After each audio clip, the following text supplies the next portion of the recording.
Okay, we move on to our next story. And the United States Under Secretary of State for Political Affairs, Allison Hooker, is visiting India from today to December the 11th.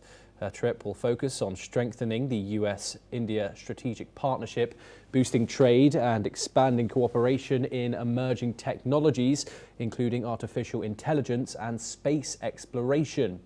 In New Delhi, Hooker will meet senior officials, including Foreign Secretary Vikram Misri, to discuss regional security, economic ties and shared priorities in the Indo-Pacific. In Bengaluru, she will visit the Indian Space Research Organisation and meet leaders in space, energy and technology sectors to promote joint research and innovation. The visit is part of advancing US President Donald Trump's vision for a strong partnership with India and a free and open Indo-Pacific. We're now joined by Ambassador Baswati Mukherjee. She is a former Indian ambassador and she joins us live from New Delhi. Thank you very much, Ambassador Mukherjee, for joining us here on NewsX World. It's a pleasure to have you. How would you define India-US relations in an incredibly complicated Trump administration where things seem to be flip-flapping rather frequently among different areas? Of course, we're following a Modi meeting with Vladimir Putin and, of course, huge sanctions, tariffs on India by Donald Trump after the purchase of Russian oil. What do you think this trip is going to turn out like? Good to be on your show. I'd first begin by saying that this trip is very important precisely because of what you've stated, that it comes just after Vladimir Putin's very successful visit to India. And it demonstrates that India has, despite all challenges, maintained its strategic partnership with the United States. India and the US have shared strategic priorities, and after a long time, there is going to be a high-level discussion on the Indo-Pacific, which means the Quad, because we're also going to be hosting at some point the Quad Summit. And for the past few months, there hasn't been much discussion either of the Quad or the Indo-Pacific, which was not the case under the Biden administration. Therefore, Ms. Allison Hooker's visit and the Foreign Office consultations with Foreign Secretary Vikram Misri will hopefully set that balance,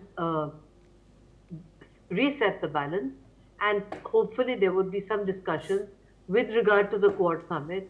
Is President Trump going to be coming for it? What are the likely dates?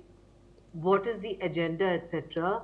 Because there has been increased military activity by China in the Indo-Pacific, which is a shared preoccupation of United States and India. Her trip to Bengaluru and on space again is very important because India relies heavily on US technology and support for its own dynamic space program. And this is something, these are areas which are not affected by any ups and downs on other issues which came in after President Trump's second term. Those were with regard to Russian oil and our strong pushback saying we didn't create the conflict, nor do we have any influence with the Russians on how they conduct their conflict. But yes, we are sensitive to your concerns, and yes, we are ready to buy more oil and natural gas from the Americans.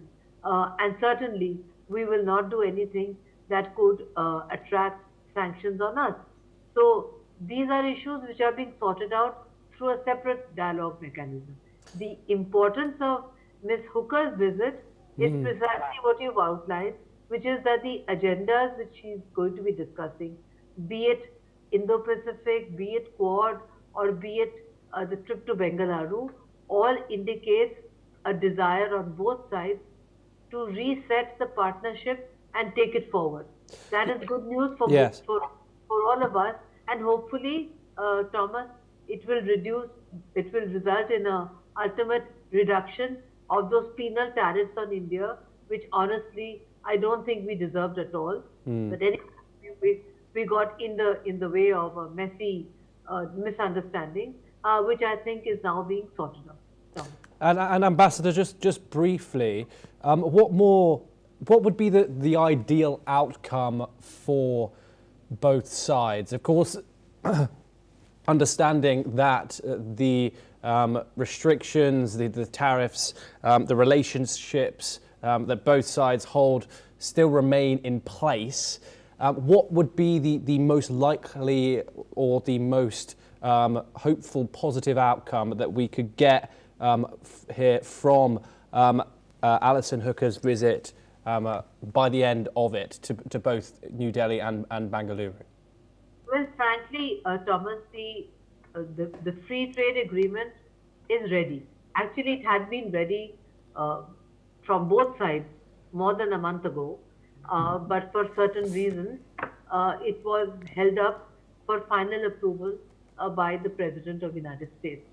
That agreement is ready to be signed.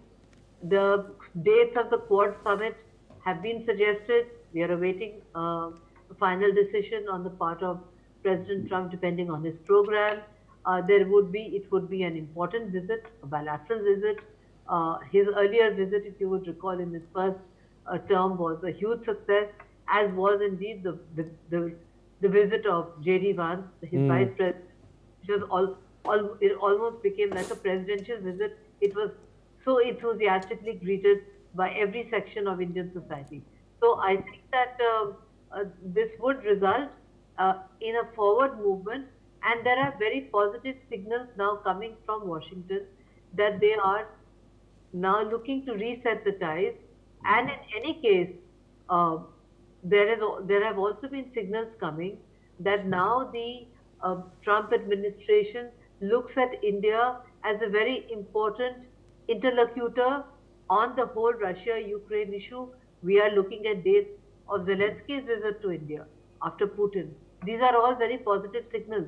Yes. In our past, the Americans have understood that India, with 1.4 billion people and its fast-growing economy and its extremely friendly approach towards the United States, as with Russia, is a very important partner in President Trump's desire to bring an end to the conflict, to bring peace to Europe, so that the economy, the global economy, can move forward. And in that, we are very happy to be a partner with the United States in whatever way the US would like us to partner them with. Yes, Ambassador Mukherjee, thank you very much for joining us here on NewsX World. It's been a pleasure to talk to you. We now move on over to the Caribbean, and US Secretary of Defense Pete Hegseth says that he would